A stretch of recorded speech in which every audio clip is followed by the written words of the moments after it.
In 1982, the Donnelly family vanished from their home in the quiet, idyllic town of Silver Creek, Ohio. One autumn evening, they were there, a family of 4, their lives a portrait of suburban tranquility, and the next morning, they were gone. The house, a 2-story colonial with a neatly manicured lawn, stood silent, a chilling tableau of a life interrupted.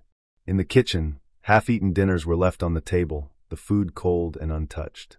In the driveway, the family's second car, a modest sedan, was parked in its usual spot, its doors unlocked. There were no signs of a struggle, no ransom note, nothing to suggest a violent intrusion. It was as if the Donnellys, Tom, a kindly accountant, his wife, Sarah, a beloved elementary school teacher, and their 2 young children, 10-year-old Emily and 8-year-old Josh, had simply ceased to exist. The initial investigation was a frantic, yet fruitless, affair. The police, accustomed to dealing with minor infractions and the occasional domestic dispute, were ill-equipped for a mystery of this magnitude. They searched the surrounding woods, dragged the nearby river, and interviewed every neighbor, friend, and distant relative. Theories swirled through the community, each more outlandish than the last. Had they been abducted by a cult? Had Tom's quiet life as an accountant concealed a darker, more dangerous secret? Or had they, as some whispered, simply packed up and left, fleeing some unspoken trouble? With no leads and no evidence of foul play, the case eventually went cold, the file gathering dust in a forgotten corner of the Silver Creek Police Department. The Donnelly house was sold, new families moved in, and the once vibrant memory of the vanished family slowly faded into a local legend, a ghost story whispered by children on dark nights. The town moved on, the wound of the unexplained loss scarring over, but never truly healing. But 25 years later, in the spring of 2007, a discovery made by a construction crew on the outskirts of town would tear that scar wide open, exposing a truth far more sinister than anyone had ever imagined. The crew, tasked with clearing a swath of undeveloped land for a new housing project, was working its way through a dense patch of woodland when the backhoe struck something solid. It was the rusted, mud-caked roof of a vehicle, buried deep in the earth. As they carefully excavated the find, a wave of unease rippled through the men. It was a station wagon, a relic from a bygone era, its wood-paneled sides flaking away, its tires long since rotted.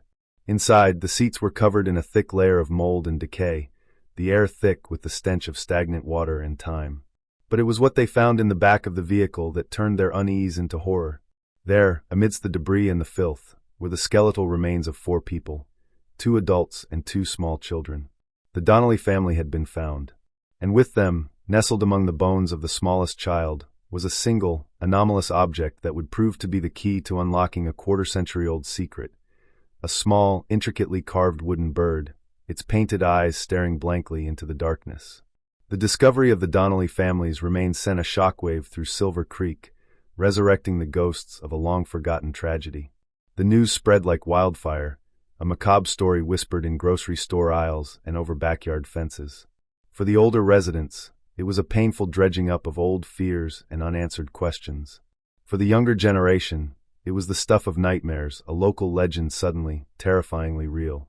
The case landed on the desk of Detective Miles Corbin, a man whose quiet demeanor and weary eyes belied a relentless, almost obsessive dedication to his work. Corbin, a veteran of the force who had been a rookie cop in a neighboring town when the Donnellys first disappeared, had a reputation for seeing things others missed, for finding patterns in the chaos. He was a man haunted by the faces of the victims in his cold case files, and the Donnelly family, with their innocent smiles and their tragic end, seemed to call to him from across the years. Corbin began his investigation not at the bustling, modern police headquarters, but in the dusty, neglected archives in the basement. He spent days poring over the original case file, its pages yellowed and brittle with age. He read the witness statements, the transcripts of interviews, the speculative reports from detectives long since retired or dead.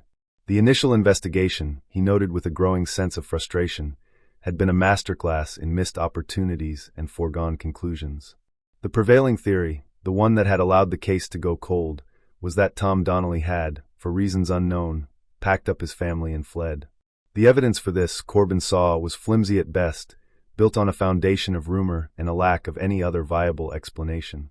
He made a list of the key players from the original investigation, the neighbors, the friends, the colleagues.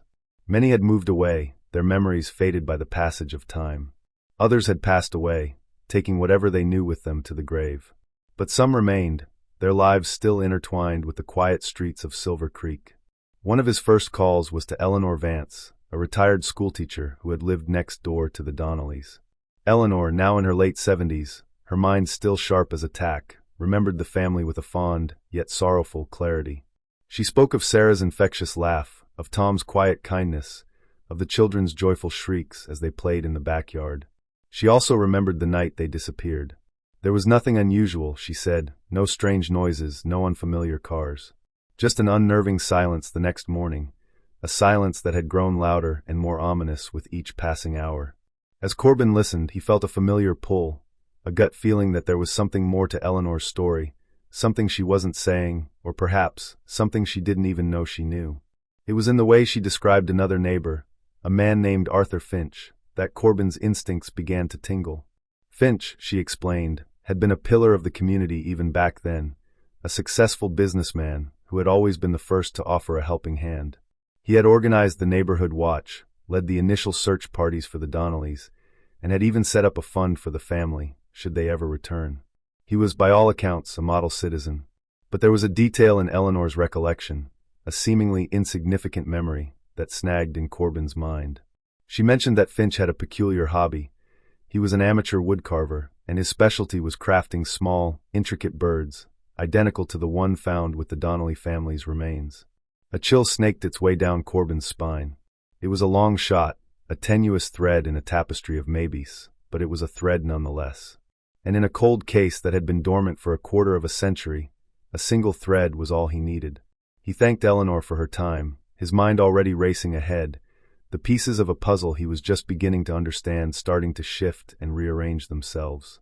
He knew, with a certainty that settled deep in his bones, that Arthur Finch, the man everyone in Silver Creek looked up to, was a man he needed to know more about. The name Arthur Finch echoed in the sterile, fluorescent-lit halls of the forensics lab. Corbin had sent the small, wooden bird for analysis, and the preliminary report had just come back. The wood was a rare type of birch, not native to Ohio, and the paint contained a specific pigment that had been discontinued in the early 1980s. More importantly, there were trace amounts of DNA preserved in the crevices of the carving, a faint, ghostly signature of the person who had held it last. It was a long shot, but Corbin had a hunch, a nagging, insistent voice in the back of his mind that told him he was on the right path. He pulled up everything he could find on Finch. On the surface, the man was a paragon of virtue. He was a self-made millionaire, the owner of a successful construction company that had built half of the new developments in and around Silver Creek. He was a generous philanthropist, his name adorning hospital wings and university libraries. He was a family man, with a wife, 2 grown children, and a reputation for being a doting grandfather. But as Corbin dug deeper, a different picture began to emerge. He found a series of land acquisition records from the early 2000s, just a few years before the construction on the new housing project had begun. The land where the Donnellys' car had been found had been bought by a shell corporation, one that, after a series of convoluted transactions, Corbin was able to trace back to Finch Enterprises. The coincidence was too glaring to ignore. Finch had owned the land where the bodies were buried. Corbin's next stop was the county records office, a place that smelled of old paper and forgotten stories. He spent hours sifting through property deeds and building permits from the early 1980s, his eyes scanning for any connection, however remote, between Finch and the Donnellys. And then he found it, a minor zoning dispute from 1981. Tom Donnelly, along with several other homeowners in the neighborhood, had filed a petition to block a new commercial development project. The project, which would have involved rezoning a large tract of residential land, had been spearheaded by a young, ambitious developer named Arthur Finch. The petition had been successful, and Finch's project had been shut down. It was a small victory for the homeowners, a minor setback for Finch in the grand scheme of his burgeoning empire. But to a man like Finch, a man who, Corbin was beginning to suspect, did not tolerate obstacles, it might have been seen as something more. It might have been seen as a personal slight, an act of defiance that would not go unpunished. The pieces were starting to fall into place, forming a dark and disturbing mosaic. Finch, the respected community leader, the benevolent philanthropist, was now at the center of Corbin's investigation. The wooden bird, the land purchase, the old zoning dispute, they were all threads, and they were all leading back to him. Corbin knew he had to tread carefully. Finch was a powerful man, with connections that reached far and wide. A direct accusation without concrete evidence would be professional suicide. He needed more. He needed to talk to Finch, to look him in the eye, to see if the man's carefully constructed facade would crack under pressure. He arranged a meeting, ostensibly to discuss the old neighborhood watch program Finch had run back in the 80s. Finch agreed without hesitation, his voice on the phone smooth and cooperative. He invited Corbin to his office, a sprawling, opulent space on the top floor of the Finch Enterprises building, a testament to the man's success and influence. As Corbin rode the elevator up, he felt a surge of adrenaline, a mix of anticipation and dread. He was about to step into the lion's den, and he knew that the man he was about to meet was not the kindly old gentleman the world saw. He was a predator, a man who had hidden in plain sight for 25 years, his dark secret buried deep beneath a veneer of respectability. Arthur Finch's office was designed to intimidate. Floor-to-ceiling windows offered a panoramic view of the city, a testament to the man's power and influence. The furniture was all dark wood and expensive leather, the walls adorned with awards and plaques, a carefully curated display of a life well lived. Finch himself was a study in controlled charisma. He was in his late 60s, his hair a distinguished silver, his suit impeccably tailored. He greeted Corbin with a firm handshake and a warm, disarming smile. But as Corbin looked into his eyes, he saw something cold and calculating, a flicker of something predatory behind the polished facade. They spoke for over an hour, Finch a gracious and forthcoming host. He recounted the details of the neighborhood watch program, his memory seemingly sharp and clear. He spoke of the Donnellys with a practiced, somber tone, expressing his deep sorrow at their tragic fate. He was the picture of a concerned citizen, a man who had done everything in his power to help in a time of crisis. But Corbin was watching, listening, not just to the words Finch was saying, but to the subtle, almost imperceptible, tells that betrayed the man's carefully constructed performance. He noticed the way Finch's hand tightened on the arm of his chair when he mentioned the discovery of the car. He saw the fleeting, almost imperceptible, flicker of something. Was it anger? Annoyance? In his eyes when Corbin brought up the old zoning dispute. And then Corbin played his hand. He casually mentioned the wooden bird, describing it in detail, watching Finch's reaction. For the first time since the interview began, Finch's composure faltered. Just for a moment his smile tightened, his eyes narrowed, and a muscle in his jaw twitched. He quickly recovered, dismissing the bird as a child's toy, a tragic but ultimately insignificant detail. But Corbin had seen it. He had seen the crack in the armor. He knew, with a certainty that chilled him to the bone, that he was sitting across from the man who had murdered the Donnelly family. As he left Finch's office, the weight of that knowledge settled heavily upon him. He had his man. Now he just had to prove it. The DNA results from the wooden bird came back, and the sense of grim vindication washed over Corbin. The trace amounts of genetic material found on the carving were a match. Not to Arthur Finch, as he had expected, but to his son, a man named Daniel Finch. Daniel, now in his early 40s, was a successful lawyer, a partner in a prestigious firm, a man who had seemingly followed in his father's respectable footsteps. But a background check revealed a darker side to his past. As a teenager in the early 1980s, he had a string of minor offenses, including a trespassing charge on the Donnellys' property just a few months before they disappeared. It was a juvenile indiscretion, long since expunged from his record, but for Corbin, it was a crucial link, another piece of the puzzle falling into place. He brought Daniel in for questioning. The man was a stark contrast to his father. Where Arthur was smooth and controlled, Daniel was nervous and agitated, his eyes darting around the interrogation room, his hands trembling. He denied everything, of course, his voice a mixture of fear and bravado. But when Corbin presented him with the wooden bird, the color drained from his face. He stared at the object as if he had seen a ghost, his carefully constructed denials crumbling into a stammering, incoherent mess. Under the pressure of Corbin's relentless, methodical questioning, Daniel finally broke.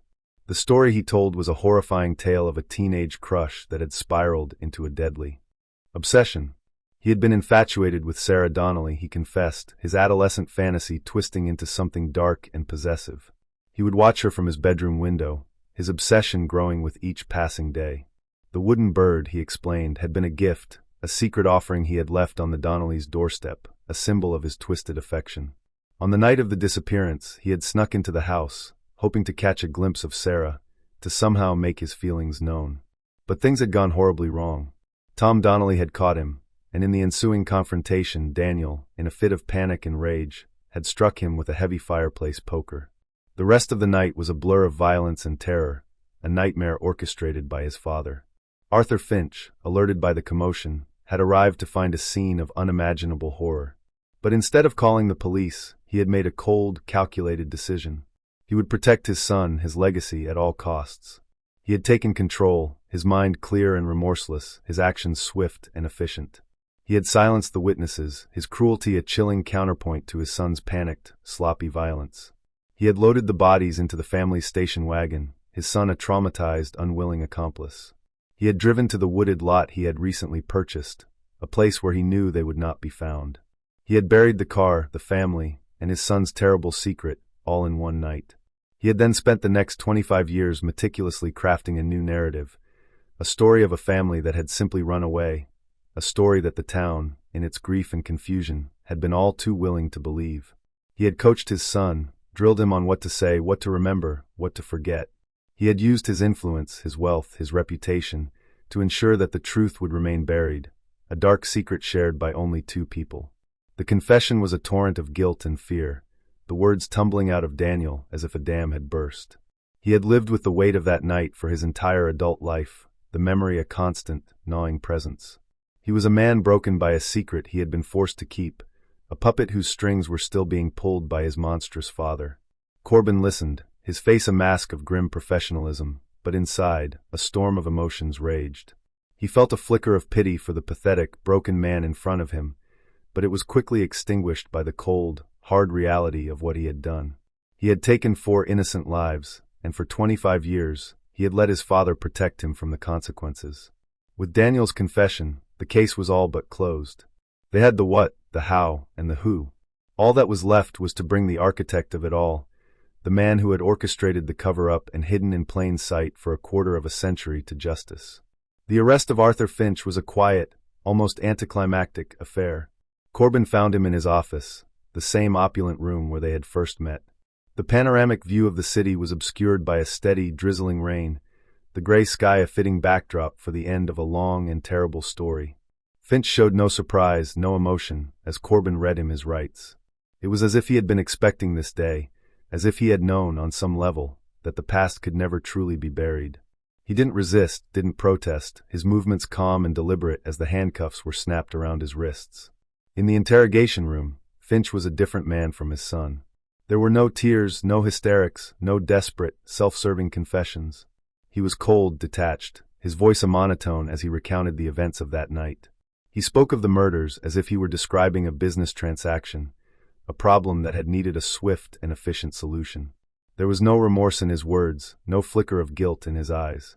He had done what he had to do, he explained, to protect his family, to preserve the life he had so carefully built. The Donnellys, in his view, had been an obstacle, a minor inconvenience that had threatened to derail his plans. Their lives were a small price to pay for the preservation of his own. As Corbin listened to the chilling, matter-of-fact confession, he felt a profound sense of disgust. He had encountered his fair share of monsters in his career, but there was something about Finch's calm, clinical psychopathy that was uniquely terrifying. He was a man who had worn a mask of respectability for so long that he had come to believe it was his true face. The trial was a media sensation. The sordid details of the case splashed across the front pages of newspapers and broadcast on the evening news. The people of Silver Creek watched in stunned disbelief as the man they had once revered as a pillar of the community was revealed to be a cold-blooded killer. Daniel Finch, in exchange for his testimony against his father, was sentenced to life in prison with the possibility of parole. Arthur Finch, the man who had orchestrated it all, was found guilty of 4 counts of first-degree murder and sentenced to death. The verdict brought a sense of closure to the town, a final, somber chapter in a story that had haunted them for a generation. For Corbin, the resolution was a bittersweet one. He had brought a killer to justice, had given a voice to a family that had been silenced for so long. But the victory felt hollow, the weight of the tragedy a heavy burden on his soul. He thought of the Donnellys, of the lives they had lost, of the futures that had been stolen from them. He thought of the small wooden bird, the innocent, tragic symbol of a love that had twisted into a deadly obsession. The case had taken its toll on him, as they all did, leaving behind a fresh set of scars, a new collection of ghosts to haunt his waking hours. But as he stood at the edge of the newly developed housing project, the place where the Donnellys' long-buried secret had finally been unearthed, he felt a faint glimmer of something akin to peace. The houses stood as a silent testament to the resilience of life, a reminder that even in the darkest of places, new beginnings were possible. The Donnelly family had finally been laid to rest, their story told, their memory honored.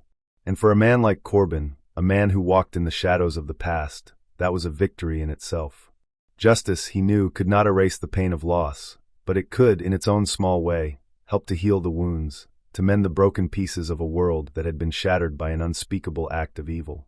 The rain had stopped, and a sliver of sunlight broke through the clouds, casting a long shadow across the quiet, suburban street. For the first time in a long time, the air in Silver Creek felt a little lighter, the silence a little less heavy. The ghosts of the Donnelly family could finally rest in peace. The long, dark night was over, and a new day was dawning.